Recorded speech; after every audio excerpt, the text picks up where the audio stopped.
Kosher Terroir. I'm Simon Jacob, your host for this episode from Jerusalem. Today's episode of the Kosher Terroir is a conversation with a truly stellar human being, my good friend Yakov Shuchatowitz. Yakov and his wife Roberta live life traveling back and forth between homes in Southern California and Jerusalem, Israel. He invested some years ago in a successful winery located in kibbutz Hanaton in northern Israel called Jezreel. In my quest here to introduce people living their dream within the kosher wine world, Yakov is a passionate example. Being a semi-retired developer from outside LA, he has successfully turned his passion in wine into an active role in the Israeli wine industry.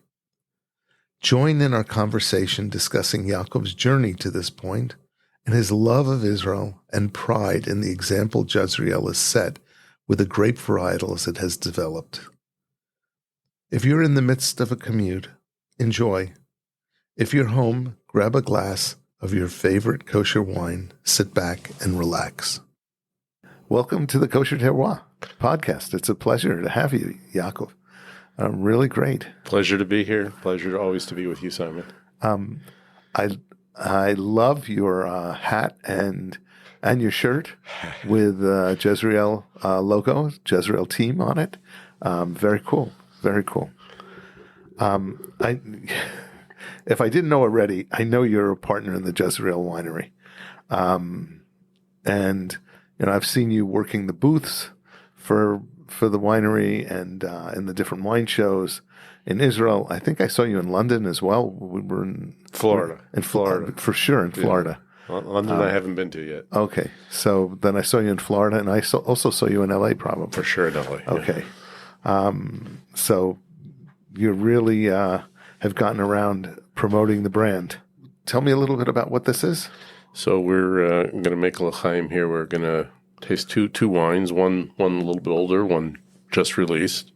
One is the Pet-Nat 21 from Jezreel, the white Pet-Nat. Bringing you a 21 only because the 23 isn't ready yet, and we made no wines in 22 for Shemitah. We had made, Baruch Hashem, for the first time, made no wines, and really, really proud of that. I saw everybody taking vacations, so I think they were thrilled with that. You know what? It please God, it'll have its proper consequences, all in good time and in good ways. Super impact, yeah, right? Yeah. Okay, so this is the Pet-Nat from 2021. Yeah. Hold on. Sure. Beret Priyakev.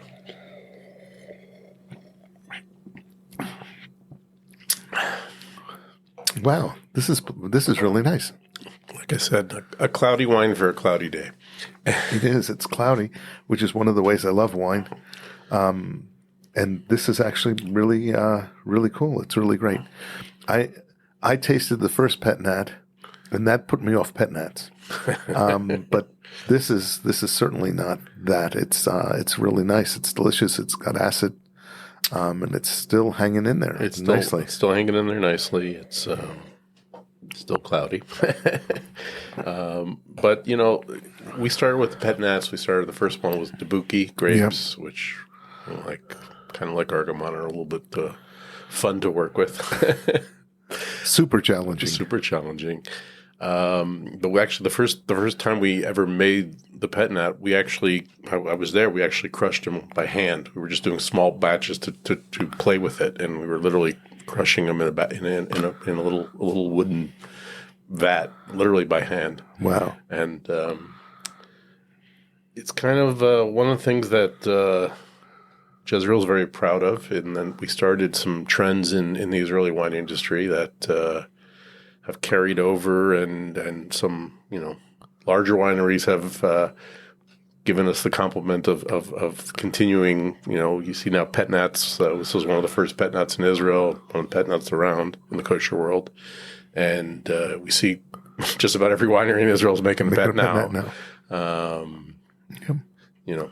Similar to our Argamon, which we were so fortunate to succeed with, and now so many wineries are making Argamon. It's a tremendous compliment because we wanted to get back to making Israeli wines, and now a lot of wineries are doing that. No, Baruch Hashem, it's awesome. It's really awesome. I remember. I think the second year of Argamon, or third year of Argamon, second year, the 2014, which was just spectacular. It was a great Argamon. It was just, I don't think anybody thought that Argamon could be like that. And now they're really, there are quite a number of them. They are, and they're different, and they're good, but there's a lot of variety in it now, even in a purely single vineyard or single varietal Argamons. This, you know what? If the Pet-Nat was like this the first time I tasted it, I would never have given him up. Well, that's kind of a rule. Don't give up. Don't give up on there are wines that are, the minute you taste them, they may not be to your quality standards. I'm not saying to go back to those, but quality wines that maybe you just weren't in the mood for one day, or weren't in their prime spot, or the right temperature, or whatever it may be. Or even with the right people. People. Yeah. And it's kind of one of the thoughts I had when you asked me to do this today was to kind of branch away from. I went back and I listened to every one of your sessions so far, which God help was me. an effort, but it was really amazing. And then you've had some fantastic interviews so far. But I think you kind of focused on the different areas of what terroir is. Yep. And I kind of want to be bold and crazy and say there's a fifth. I think you mentioned 4 previously. I think there's a fifth one that has as much effect on the wine and on the ultimate enjoyment of the wine at the table. Yep. And that is the people. And that goes from the people in the vineyards, the people in the wineries, the people in the corporations that are handling the distributions, the local salesmen in the stores, to the individuals you're enjoying the wine with and the individuals who are purchasing the wines to enjoy. And they have an effect both forward and backwards on the wine industry and on the ultimate product, the ultimate wine that hopefully you're going to enjoy. And I think it's too often, not God forbid, to put down how much effort goes into the vintners and in the vines and in the growing and in the production of wines. But to me, part of what attracted me to the industry, besides passion for wine and passion for Israel, was the characters. Every winery you visit, I have yet to go to a winery that at least one member of the team wasn't a real character of some sort. And I mean that in a positive way. No, 100%. I think you're hitting upon a really important point, especially even if you listen across the podcasts. There isn't a podcast that doesn't have somebody on it that's like, that really, it's a pleasure to meet them. It's a pleasure to spend time with them. And even the ones that maybe, I don't want to say this negatively, but even the ones that aren't such a pleasure, they're interesting. They bring a different dimension to the wine. Yep. And the characters, you get to know wines when you visit the wineries by knowing the characters. Yep. And that changes your taste for that wine. It certainly changes your perspective on the wine as well. But it does. It really does. It's funny when people tell me about a wine, and it immediately brings to my mind the winemaker, where it is, who I was with when I was, when we were tasting the wines, when we were visiting the winery. It's really kind of crazy. One of the things that, you mentioned you listened to the other podcasts. One of them, the one we did, you were there with me, where we did wine tasting in Yatir, in the actual their visitor center, which I have to say is just beautiful. Anybody who can get there is so beautiful, and Eti and Yakov were such gracious hosts. It was really a special day. They were such gracious hosts that it was impossible. It was like herding mice, It was unbelievable because everybody was so excited about tasting what they were tasting, and they were in so many different conversations at the same time.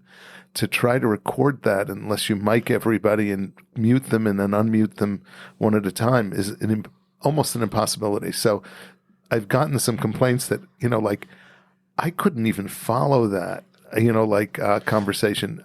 Because I was there, I had a little bit of, some hints, some clues as to following it. But that was a challenge. Before I do another wine tasting, podcast, I'm going to figure out how to control that a little bit better, because it's otherwise it's almost incomprehensible for the listeners. But it was okay. It was certainly a lot of fun to be there. It was a lot of fun, and I apologize for my side comments in the background that may have it was everybody needed to be edited out. No, everybody had side comments. Everybody was participating. It was just great. It was a wonderful experience, and they were really super hosts. How did you get into this? How did you get into wine? How did you get into Great questions. Yeah. So I think the original impetus was kind of right at the time I was here in Israel, going to yeshiva back in, whatever it was, 1980, 1981, and fell in love with Israel, and literally spent almost every Shabbos of that almost 2 years that I was here in a different place. Which yeshiva were you in? It was called BMT, Beit Medrash Torah. Wow. And we were privileged to have on staff there somebody with some very strong government connections. And literally he came to us and he said, anywhere you want to spend a Shabbos, we'll arrange it. You want to go to an Air Force base, we'll arrange it. You want to go to, you'll be a guest of the general. I mean, and literally for a year and a half, I went to every settlement and every kibbutz and literally trying to spend more time, unfortunately or fortunately, visiting, getting to know Eretz Yisrael in depth than sitting and steiging and learning. But that being said, when I came back from that experience and I had this burning love of Israel, I was back in the States, back in Los Angeles, and I was involved in catering and hashgacha work, restaurants, a lot of Pesach programs. And it was really on the Pesach programs that started my drive to find good kosher wines, because back then there wasn't a lot. Yeah. There was handfuls, and on every program I was working, somehow I became responsible for the wine closet, and it seemed like whatever I brought to customers, they weren't happy. Wow. And I was like, I'm striving. This can't be good. This can't be right. I mean, even back then we were in a world of emerging kosher food and kosher cuisine and restaurants opening all over the place. And there was just still very, very few, quality wines. And I just started making it I knew nothing about wine really. And I just made it my job, not my financial job, because it was the opposite. But I literally tried to buy every kosher wine that came to market and to try it and to get to know and just to taste the differences. And that's really, I had never had any formal education in wine. It's always been, the way I learn things is by doing, by jumping into it. Same way I learned the construction business. It was just jumping into it and learning how to do it from the inside and from others, and learning from the industry people, the people who are experts. And since then, I just literally whatever I could afford to buy, I bought, and I eventually built a cellar in LA, and now we're working on proper storage places here in Jerusalem, and it's so rewarding in where the industry was and where it is now. It's just every day is a pleasure. Every day I walk into a store and I see new wine or a new winery or a new product, and it's like it's payback. Yeah. What's amazing to me is that I see that, I experience that as well. There's a new wine. Every time I walk into a store, there's a new wine on a shelf that I've never seen before. Or somebody asks me about a wine and I've never seen it before, which is like, wow. And not only that, there were a lot of winners. Amazing winners. Amazing winners. There are some wines that, obviously, in a large majority of wines, you're going to find wines that are mediocre. But out of the ones that I've been tasting, they've been getting better and better and better. There really are a lot of winners. So I'm super impressed. There is almost no winery that produces at least not one or two fantastic wines. I mean, some of the wines that they produce are, again, pedestrian. But of the others, there's some incredible wines out of every single one of the wineries. It's which again is why it's a pleasure to go and see the wineries and see the newest stuff and also to see how the old stuff's doing. I mean, we just recently, you mentioned the 2014 Argamon. We just did a tasting a few weeks ago in LA. Yep. Of the Argamon and the Argamon Syrah and Carignan from the 2014 vintage. And I'm not going to say they have a lot of life in them left, but they're all still in great shape right now. They were delicious. And 10-year-old Israeli wine, 10 years ago, you can't do it, right? Who would have thought, right? It's really awesome. Yeah. It's really awesome. So that was your start? That was my start. And then, blessed with living in California, access to a lot of amazing California wines. Herzog around the corner, basically, from me, and right. The Weiss brothers and Covenant, et cetera, et cetera, et cetera. Benio. I mean, there's so many great California wines. So you seem, though, one of the things I've noticed with you is not only are the great California wines that you've tasted or tried, but you've built relationships with the winemakers in those places, like the Weiss brothers from Syrah. Syrah, yeah. They're also, I mean, they're right down. They moved to Oxnard, so when they were up in Santa Maria, it was a little harder to visit them. But now in Oxnard, it's I can get there as quickly as anywhere else in LA. Probably faster than getting downtown, for sure. But yeah, for sure.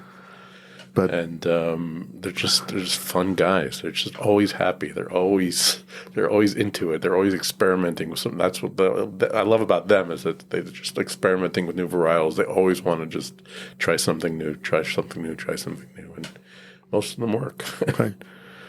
They are. They're really amazing. And being close to Oxnard, you're right next to Herzog's main campus. Which is a lot of fun to visit, and the restaurant is just fantastic. Yeah. Actually, it's funny because what really grew them there was Todd Ahrens and his cooking at the restaurant. Right. He was just an incredible person. That was a big loss for us in New Jersey because he moved out from Jersey. He used to run a little restaurant in Springfield, maybe is the town. But he ran this restaurant called Mosaica, which was just blew everything else out of the water. And to have something close by, it was 5 minutes from my house. To have a real kosher restaurant 5 minutes from my house, and he had a place you could store wine there. So I a case or so of wine sitting in the restaurant so that I could grab it whenever I wanted to. So that was great. Yeah, I remember meeting Todd when he first got to Los Angeles. Actually met him at a wine tasting for Hagafen with Ernie. Mm-hmm. And I was sitting next to him, and he was, I didn't know who he was at the time, but he had just gotten to LA, and I'm talking to him, and we're learning of each other's wine secrets, etc. And then he told me he's going to, what he's going to be doing there. I said, I can't wait. Since then, the chef there has been amazing, and Todd moved here to Israel originally at Crave. And then he was, well, maybe not originally at Crave, but I think one of the earliest things he did was Crave. And then here in Israel, at least. And then he went on to Bodega in Tel Aviv. And I think he's now somebody told me he's doing something up north in the Golan, I think. So that sounds exciting to hear. It sounds really cool. I'll have to go find that one. Yeah, it sounds fun. Yep. So then what connected you to Jezreel? So My business in LA was at a point where my kids were, Baruch Hashem, basically doing everything, except for, occasional phone calls. Abba, what do I do about this? What do I do about that? They were basically handling the day-to-day work. And I wanted we were thinking about our future in Israel. We were working on hopefully having a apartment here, which we now do. And I wanted to spend more time in Israel, but have actually something connecting me. Even before we had an apartment here, I wanted to have a physical, financial presence in Israel. And for me, it had to be wine. I mean, wine in Israel, they're not that. Those are my two passions. So, besides my wife, of course, but grandkids, et cetera, et cetera. But we decided that we wanted to invest in a winery, and I really went looking. I was, like everything, it's Shammai. We went looking. My son and I, Aaron, visited a whole bunch of different wineries all across the country here. And I met Jacob and Yehuda, the two Yehuda Nahar, Jacob Ner David, the two founders of Jezreel Winery, and sat down and talked with them. And it's kind of funny, but what attracted me most to them and to the winery was that all three of us were opposites. Like each of us was coming from a different religious background, or a different political background, different, financial, everything about us was different. And yet we got along because we had this common passion for Israel and wine. And it was always about those two things together. And I just, the timing was right. They were looking for investors. They were crowdsourcing. They were trying to do whatever they could to get the place up and going. And Shidduch min hashamayim, we just stepped in and I've loved working with them ever since. Again, we're still very different than all three of us are so different than each other, as are many of our other investors and people involved. But it really, to me, is part of what we're trying to build in the wine is the commonality of all of Jews and the commonality of the love of wine and the love of Israel.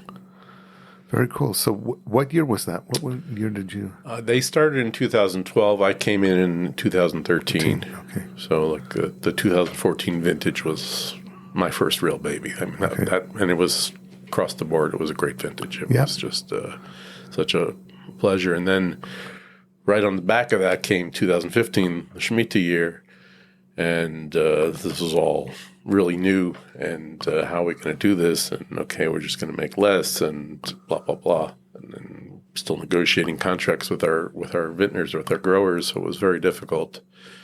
But I sat down with the partners at that point in time, and I said, "Look, we're asking for God's blessings here. We're asking to make the best Israeli wine in Israel. We got to do it by what God gave us to do in Israel." And I said, by next Shemitah, I don't want to be making any wine.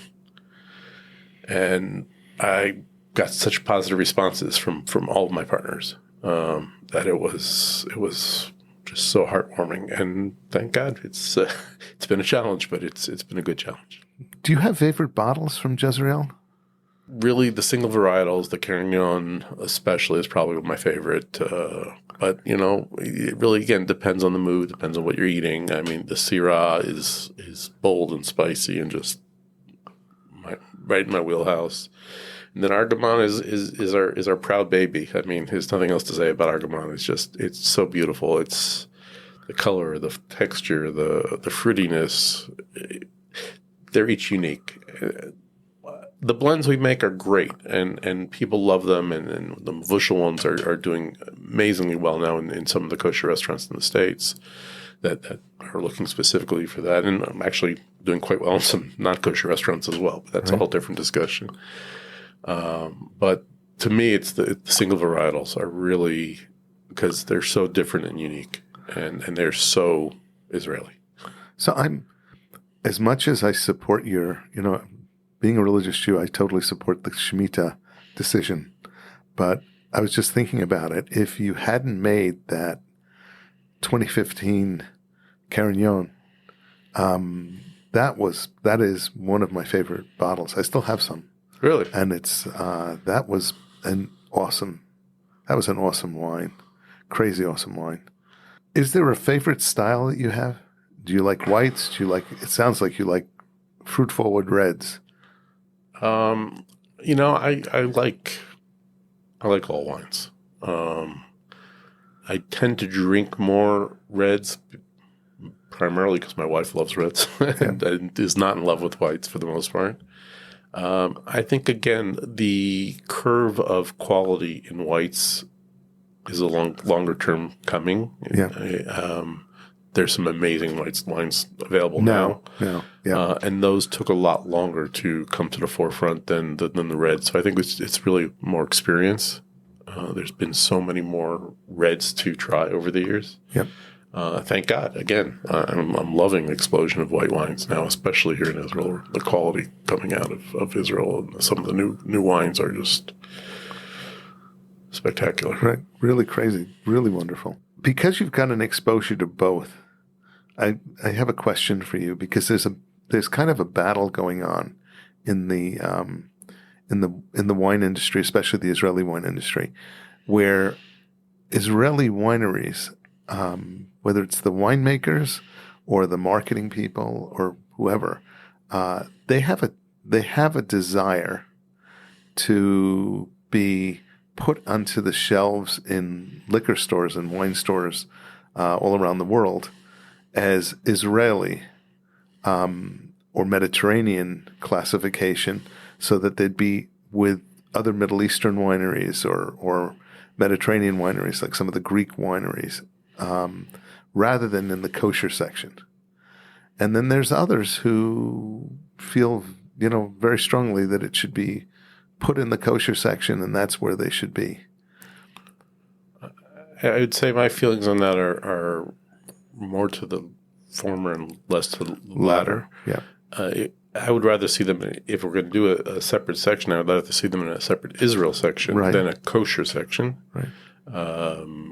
Because especially, again, if you're talking about kosher markets or kosher marketplaces, that's one discussion. If you're talking about Total Wines, or liquor stores, right. Neighborhood liquor stores, there's much more of and I've gone to a lot of them on sales calls, and they love the idea of not maybe necessarily an Israeli section, because it may not be big enough to actually, depending on their buyers and their clientele, but a Mediterranean section. And, right. and there's a liquor store that I'm thinking of right near my house in Los Angeles, that sweetheart gentleman from Lebanon, a Christian from Lebanon, who runs the wine store, and he's been a great friend. He's carried all of our wines. He carries all of Herzog's wines, all of Royal's wines. And he has a whole section of kosher wines. But when I approached him with, setting up a Mediterranean section, he jumped at it, because he loved to bring in Lebanese wines. Right. And they're very simpatico with Israeli wines. The same, like you mentioned, Greek, and we have, I'm not impressed with it yet, but we have a kosher Cypriot wine, right? In Kafrisin, we can bring to the base of Migdash. Yeah, it's kind of crazy. Yeah. I think we got to work on the quality of that one still. Yes. But it's getting there. But this is, and there's no reason there shouldn't be a Mediterranean section, because there's Mediterranean food wherever you go. Right. The largest growing restaurants in the world are Israeli chefs making Mediterranean restaurants all over the world. Right. And not necessarily for the kosher market at all. And they're thriving. So I think there's a thirst for a region, an area. It doesn't have to be one country or one city or one. We're not France. We don't need to be. We're have our own uniqueness. But there's been that push too, to have separate regions of Israel, et cetera. But I'm less excited about that. I think it's honestly, almost every winery in Israel is getting grapes or growing grapes in many different parts of the country. So I think there's something to be said for that. So I think more, Israel's great. But I think even the Mediterranean in the secular community does really well, and it is what we are about. Because you go back and forth between the United States and Israel and travel quite a bit, Are there things that Israeli wineries could do better to sell themselves in the world? I know you think that way about Jezreel. But There's always more we could do as an individual winery, but so much of it is involved the distributor, the importer, exporter, the local distributors in each market are different as well. Obviously, the best way for any winery to advertise or express their product is direct. Right. Which is why, getting people to the winery, getting people to the online spaces, to the social media context of what your wine is all about is all empowering. But everything else really has to be done as a partnership with the different levels of distribution. And there's some tremendous partners out there. Royal, certainly has been a tremendous partner of Jezreel. They've been great to us. I don't love everything they do or have done, but we certainly have had, minor disagreements. But basically, they have been a full-on partner from the beginning and really helped us along. And we certainly have a lot of gratitude in that department. And their marketing team is amazing. They're out there doing and the wine shows and the trade productions and the newspapers and magazines that they're in. Yeah, they're trying to build the skills. It impresses me because I've been at least one specific internal show that they ran just for their salespeople.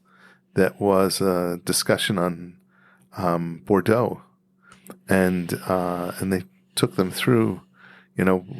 This is what Bordeaux is. This is what you should be looking for in the wines. This is what you should be doing, and I know they do that with Israeli wines too and others. So it's educating their own salesmen is a big job. It's a trickle down effect because that salesman's then educating the salesman or the buyer in the local store, and the consumer is also being educated by the staff in the stores and as well as wherever the tastings are being done. Actually, in Jezreel, in the winery, you've been running some programs Thursday nights and Fridays. We have they have a good time up there. It's more of a local crowd for the most part, but it's very busy, very exciting. We were able to bring in wanted to bring in a restaurant for many years, and we couldn't get the permitting really. And somebody said, "Hey, bring in a food truck. You can get a permit overnight." So we did, and it's grown into 2 trucks or whatever now, but basically we were able to get hashkacha on it now, and it's a pleasure. You go up there and it's all dairy, but it's good. We have a chef on site who's making delicious dairy foods and just stuff that goes well with Mediterranean wine. Yeah, I found it with Yaakov Oria's orange wines, but a lot of the whites and a lot of the even some of the more acidic rosés, they're really meant for food, especially flavorful food, which is where Israel is really on the map now. It's gotten more and more and more into crazy, delicious foods. Pairing them with wines can just totally expand that experience in such a nice and delightful way. I mean, we've actually gone out a few times together with the Friedenbergs, with Stacy and Dory, and we're always there are always a few bottles of wine that come with us, and that experience between friends and really exceptional wines and very flavorful and fun food has been just an incredible experience for us. Likewise for us, and it's been an honor to be with you in Bracha so often. It's a pleasure. It's a pleasure. I really want to taste the red. Okay? Okay, yes, let's do that. Thank you. Tell me about this red, because this is really special. I've never seen this before. So this is a private label, small batch wine that was made by our main winemaker, Yossi Hachmon. He named it Beit Rimon, which is where he lives. That's the moshav that he lives on in the north near the winery. And it actually came from some new vineyards, not new vineyards, but new vineyards to us that we got a hold of about 3 years ago, which has both Syrah and Cabernet growing in it. This is just northeast of Anaton?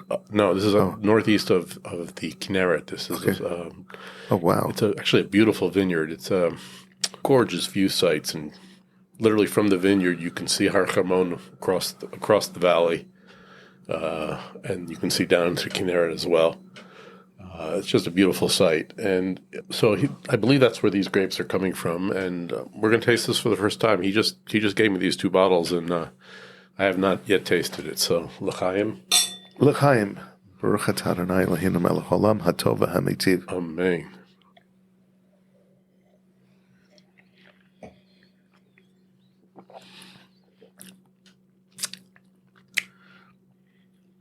Wow, this is really lovely. That strong Syrah just has so much depth to it. This is gonna need a year or two, but no, but you know what? The oak is there for sure, and it's going to need some time to settle. But the thing that's impressing me is how incredibly balanced this is. Yeah. It goes right across your whole palate. It's got a long finish on it. It's really lovely. Great wine. This is one of the small stories of many of the wineries that have let their winemakers sort of do their own thing on the side. You mentioned the Friedenberg, so I mean, what Donnie's done on the side with his light reds, as I like to call them, are just amazing. I mean, his Grenache, I'm just in love with it. Me too. That's my favorite of his wines. But really, each winery, I can think of so many wineries where the winemaker is making his own wines, and it adds to the winery. It doesn't take away from it. And like I said, I wanted to bring you something you hadn't tasted before. And this is definitely great. Without anything new from last year, we had to come up with something new. This year's wines aren't ready yet, but they're getting there. They're getting there quick. This is really. This is what? Which year? This is a 2020. This is a 2020. Wow. 2020. It's a 2020, but with a lot of aging in barrels. So it like I said, he just this is the first time I saw this was a couple weeks ago. I learned an interesting thing from Amihai Loria, that if you ferment an oak, you don't get oak in the wine. You get the structure from the oak, but you don't get the flavor of oak in the wine. And it blew my mind, to be honest. And he proved it to me. He showed me it, and we tasted. And it's really interesting. There's so many nuances in making wine. There's so many things that you can do and taste and see. And it's I'm really enjoying speaking to all of these people. It's just crazy. I can't wait to go visit Amichai after your podcast with him, because the place sounds amazing. I mean, just gorgeous. Just from your descriptions. Well, no, it's a work in progress for sure, but it's going to be truly awesome. It's going to be truly awesome to be there. And there's so many wineries that had interesting places before, like Pisagot, that now has a really incredibly beautiful visitor center. Wedding venue. Yeah, it's a total wedding venue. It's a total wedding venue now. I mean, I think most of the people who visit Pisagot are visiting because of weddings. But it's beautiful. And you've got places like Castel that are just crazy, so beautiful. Crazy beautiful. And he... Eli Ben-Zaken and his family take so much pride in that place. You could eat off the floor in the barrel room, which is like crazy. You can eat off the floor in the production room, which is even crazier. You're 100% right. You're 100% right. And actually, even now with Yakov and Pinto down south, they're Their winery is also a total work in progress, but it's got the structure to be something awesome. Well, we witnessed firsthand the head of the company, and they're cleaning the drains. So. Right. That was like, that was There's crazy. a lot of blood, sweat, and tears going into that. It's going to be amazing when it's finished. It's really off to the fact that it's not finished and they don't even have full power yet, and they're still producing wine already, and maintaining it is just. Adam Miller took a beautiful picture of the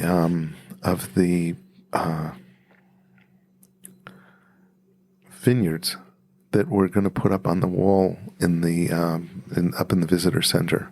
There's a huge wall that has windows out the back, and when you look out the windows, you see the desert, and you can't even imagine seeing the winery because the winery is in the middle of the desert as well. The vineyard is in the middle of the desert as well.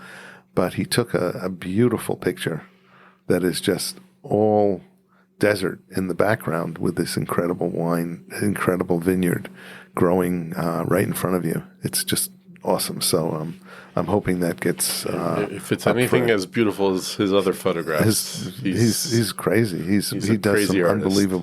unbelievable images. That was a fun thing to do. Listen, I just want to. I want to share my passion. I love wine. I drink it every day. I think it benefits the soul. It benefits every part of our lives. Like I said, I couldn't talk on the microphone without having a glass of wine because I'm a quiet, shy person until I have a little bit of wine. But if you invite somebody to dinner, I strongly recommend you take Yakov up on it because he's amazing. He's an amazing host, but also an amazing. He and his wife are awesome dinner companions. Oh, so, thank you. Pleasure. We look forward to the next one. Yeah, I look forward. Tonight, tomorrow, no. Yeah, absolutely. Well, tonight is Yishay Rebo, actually. Oh. Yishay Rebo's got a concert here next door. So you got to get out of the house. I don't even have to get out of the house. That's a concert I want to go to, especially during Slichot week, because this week we're on the edge of Rosh Hashanah soon. This Friday night is Rosh Hashanah, and Yishay Rebo in his concerts sings a whole big thing of Sephardi Slichot. So it's going to be crazy awesome. I remember last year walking by and not being at the concert, but just listening to it from up here in Yemin Moshe, and it was spectacular. Yeah, he was in New York in Madison Square Garden, right. And one of the things he did, which was just crazy to me, was he needed a glass of water, so he said a bracha. Shakol nied bidvaro on a glass of water, and I think like 14,000 people said amen, and that was just in a time when there's so much stuff going on between people and different opinions on stuff. It was awesome to see everybody united in that way. Well, two things that bring people together are music and wine. Wine, yeah. Yes, that's true. Yeah. Very cool. Thank you for being here. Simon, thank you for having me, and thank you for doing this podcast. It's a pleasure. Series of podcasts, because you're teaching the whole world. And Alavai, please God. I hope so too. Yeah. Thank you. So much to learn. Thank you. And I look forward to visiting up in the winery in Jezreel. I've been there a couple of times, but I look forward to visiting, especially when you're there. The last times I've been there, you haven't been, but that's We'll plan on driving up together. Just tell me when you want to go. I look forward. Alrighty. Shalom bracha. Shalom bracha. Take care. Shana tova. Shana tova.